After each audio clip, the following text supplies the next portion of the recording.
The only way to deal with an unfree world is to become so absolutely free that your very existence is an act of rebellion. This well-known phrase from Albert Camus, a 20th century playwright, author, and, despite rejecting the title, philosopher, has been embraced by romantics and societal outliers as a call to throw off the shackles of unjust political or social constraints. However, the rebellion Camus refers to here is an existential one, representing a defiance against the inherent struggles of the human condition. This struggle is characterized by humanity's sincere desire for meaning in the face of an unresponsive, indifferent universe, a conflict Camus called the absurd. In this video, we will take a look at how Camus' 1942 work The Myth of Sisyphus uses the symbolism of the ancient Greek story to capture the essence of his concept of the absurd, as well as explore how the meaning we yearn for can be found in the very act of defiance and struggle against nihilism and what Camus refers to as philosophical suicide. Albert Camus, born in French Algeria in 1913, spent his formative years immersed in writing and study. Drawing inspiration from existentialist writers such as Nietzsche and Dostoevsky, as well as embracing Schopenhauer's concept of pessimism, Camus found a common thread in their exploration of the human condition. For Camus, the philosophical, religious or ideological belief systems attempting to find meaning within the ever-shifting landscape of human thought were all insufficient, as he believed that these systems required a rejection of truth and individual freedom.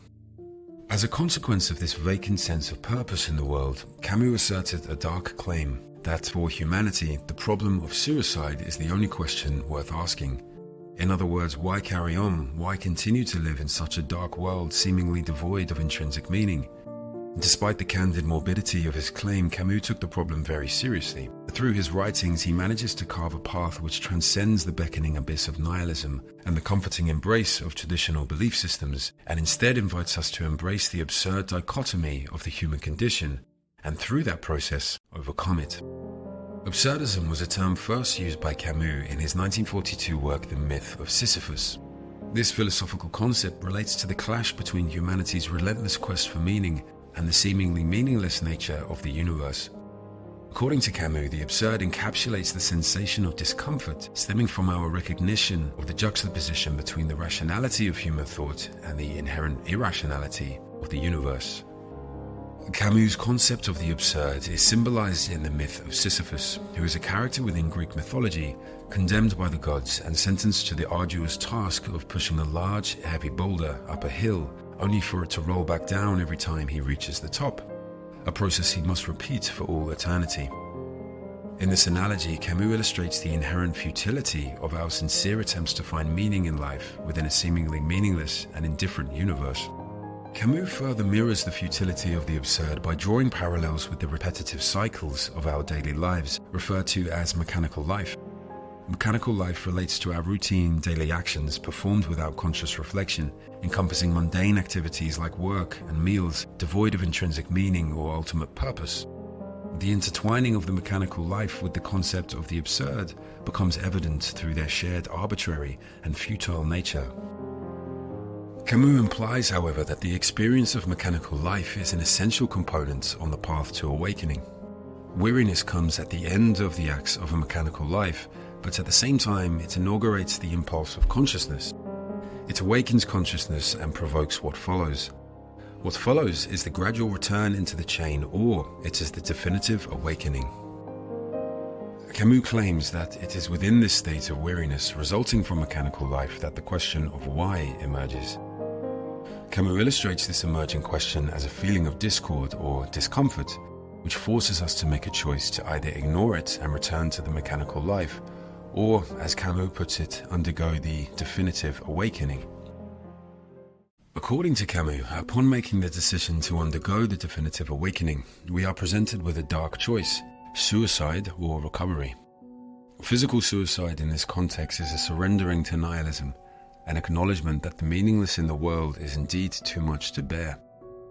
However, Camus is also referring to what he called philosophical suicide, which involves a retreat into an ideological or religious belief system designed to provide a convenient explanation for the why, and thus diminish the discomfort of the absurd. Despite accepting suicide in either form as an understandable option in the face of the absurd, Camus contended that it ultimately amounts to a rejection of individual responsibility, truth, and freedom, and therefore was not a satisfactory resolution. Camus asserted that the optimal path lies in the process of recovery, which involves confronting and grappling with the absurd. According to Camus, recovery requires maintaining an awareness of the absurd while simultaneously refusing to succumb to either the illusory solace provided by certain ideologies or the despair of nihilism. This attitude of awareness becomes an integral part of the rebellion against the absurd. Camus contends that it is through this ongoing process of revolt, the conscious confrontation with the absurd, that life gains value. He urges that the absurd must be maintained and not ignored, as it is within this process of revolt that individuals can find authenticity and a genuine sense of purpose.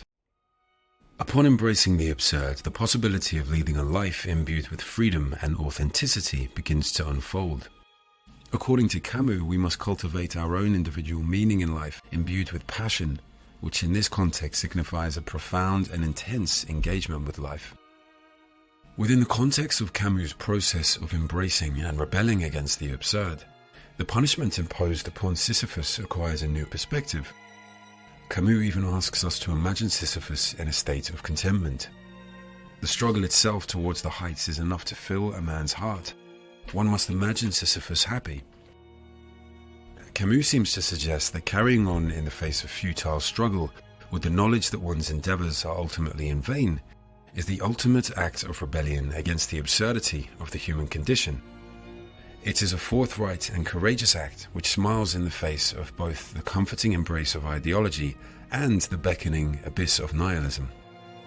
Through the analogy of Sisyphus, Camus asks us to choose awareness, truth, and courage, and it is within this choice that we can find meaning and value in our lives. In the midst of winter, I found there was within me an invincible summer, and that makes me happy, for it says that no matter how hard the world pushes against me, within me there's something stronger, something better, pushing right back. Camus argues that we can overcome the absurd by carrying on in spite of it. It is within the embodiment of truth, freedom, and courage that Camus' concept of the absurd finds resonance amongst us, challenging us to create our own meaning in the face of the absurdity of the human condition. Perhaps Sisyphus learns something about himself every time he ascends the hill. Perhaps it is within the decision to start again after watching his efforts roll back down to the bottom that he discovers the essence of strength and consistency within himself. Perhaps the meaning we yearn for is to be found not in any ultimate end goal, but in the very act of struggle itself. These are the times when we learn deeply about ourselves. Through acceptance and truth, we uncover the strength and determination we previously denied we were capable of. It is within these moments that the true essence of humanity arises. Camus claimed, "You will never be happy if you continue to search for what happiness consists of. You will never live if you are looking for the meaning of life." Meaning and happiness, he suggests, are not to be discovered in some distant outcome or abstract belief system. Instead, they manifest in the very human moments of courage, consistency, and a deep acceptance of the absurdity of the human condition.